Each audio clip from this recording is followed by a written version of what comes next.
Our Chief Guest, Mr. Tripathi, Secretary Petroleum and Natural Gas, His Excellency Augusto Montreal, the Ambassador of Venezuela, His Excellency Dr. Rashid Al-Leem, the Chairman of Sharjah Electricity and Water Authority, Ms. Aya Yoshida from IEA, Mr. Anil Rajdan, the Chairman of World Petroleum Congress, Mr. Srivastav, Vice Chairman, Steering Committee, Mr. Alok Pati, the former Secretary Petroleum, Mr. Agnihotri, Mr. Anil Garg, dignitaries of the dais, last but not the least, the students, ladies and gentlemen, a very good morning. In fact, listening to Mr. Rajdan and talking about jazz and symphony and the hard rock, I can't resist the temptation of referring to Valentine's Day, which was yesterday. So, after having taken care of the food of the heart, which is love, I think it's time that we had a reality check about the energy, which is the food for growth and sustenance of civilization. And these 3 days we'll be discussing, and my previous speakers have already set the tone, and I'll be adding my own perspectives to that. And some of these would be discussed in great details in these 3 days which are going to follow. To start with, there is no denying the fact that we are living in very, very interesting and very challenging times. On the one hand, with the advent of technology, we are conquering more and more barriers every day of our limits, and on the other hand, the same very things are making our life more and more complex. Talking about energy, which is required for almost everything, the world is becoming more energy intensive, and putting enormous pressure on the natural resources which are there at our disposal and their exploitation. The energy sector thus has seen a lot of turmoil, which all of my previous speakers have talked about in the recent past. Commodity prices have defined the last couple of years in the global energy sector. Oil started falling, and the volatility was visible in last 4 years after having risen to high prices in 2008 and started falling from the middle of 2014. Although it has recovered of late, but it is still about 50% discount to its high of 2014. Global LNG and gas prices also have started dipping under oil price pressures because of the oversupply. US gas prices, which was mentioned by Mr. Rajdan, is a different story altogether, which reflects the story of the resurgence of US energy scenario and which has affected the international trade flows and dynamics of energy. Coming to coal, the most conventional of the conventional fuels, its prices tell a very interesting story. Global consumption of the fuel is decreasing year on year, at least in the OECD countries, and the prices dropped to record low in 2015 to around $50 a ton. But in 2016 early, they started picking up on the strengthening of demand from Asia. And then we have the story of renewables that is just becoming harder to ignore by the day, even for the most I heard of the conventional energy advocates and believers, for the reasons more than one. We had the ratification of climate change agreement of COP21 and its subsequent coming into force in 2016. The sector also registered the highest rate of growth, although from a much smaller base, and witnessed drastic reductions in cost, especially in solar. Only a few days back, bids for the world's largest solar plant at Rewa in MP received bids under ₹3, which was mentioned by Mr. Agnihotri and Mr. Rajdan. And that is quite astonishing when you compare this with the average rate of power generated from the coal fuel projects of even India's largest power generation facility, NTPC, which I believe is of the order of ₹320 per unit. But the energy industry is always in a state of flux. The move to renewables, which was given a strong push by COP21, now has to deal with Mr. Donald Trump's policies and his not so positive views on climate change and the US roles in mitigation. Plus issues of intermittency, baseload reliability, scalability, and cost-effective storage solutions are yet to be resolved at a universal level.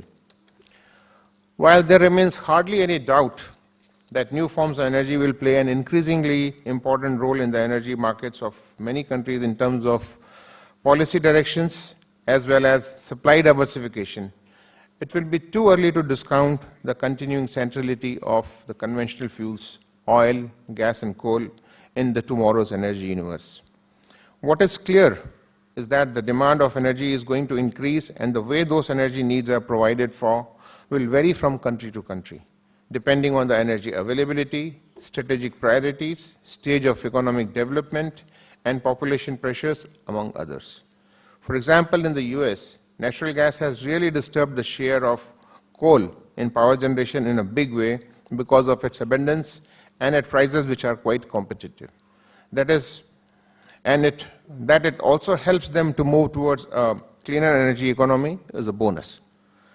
And then you have a country called Germany, which has been globally recognized as a leader in renewable energy adoption. Its renewable energy program is so successful that the only other energy source which is still cheaper is brown coal, which is produced locally, and it is making it harder even to replace that fuel by gas which is imported.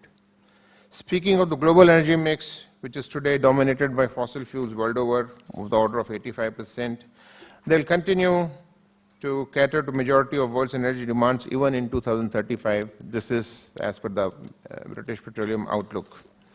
Coming to India, the story is not different. Our energy basket is today over 90% dependent on fossil fuels. And despite the push on renewables, they will continue to rely significantly going forward, even considering our high level of crude oil imports. Part of the reason is our high expectations of economic growth, which will spur robust energy consumption. India has already overtaken Russia and Japan as the world's third largest primary energy and oil consumer respectively in the last year. Such vast amounts of energy can only be provided by the reliable energy infrastructure of conventional energy resources such as crude oil and natural gas, and coal, of course. Coal is projected to be the mainstay of the country as it has got huge reserves of the fuel, and the vast number of population still lack access to electricity, and the cheap coal is no-brainer for providing access to the masses. Oil is projected to see remarkable growth, with the IEA predicting India to be the hub of global oil demand growth in the next 2 decades, overtaking China. Our consumption is set to more than double from current 4 million barrels per day to 10 million barrels per day by 2040. Oil's consumption grows on the back of urbanization, industrialization, and growth of motor as well as freight transport, with improving infrastructure such as roads and railway network. Natural gas is in a strong position here in the country, just as it is globally on account of its cleaner profile as well as its growing utility, be it utilities, industry, domestic, residential consumption, or even transportation. Although it currently accounts for nearly 7% of the mix compared to the global average of 25%, its potential for growth undoubtedly makes it the fuel of the future. The energy industry is the backbone of the country's economic growth.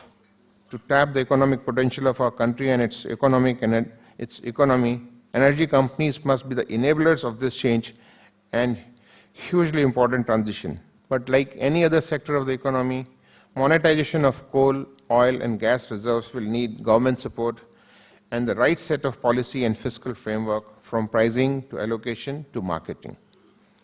I have been an oilman all my life, but looking at the evolving landscape of energy, I think it is imperative that today's energy companies must look themselves as real energy companies and step beyond their core operating interests of coal or natural gas. That means not just explore possibilities of incorporating renewables or alternate energy as part of the energy mix, but also place sufficient focus on higher efficiency, productivity, and faster technology adoption to remain relevant in the swiftly changing scenario.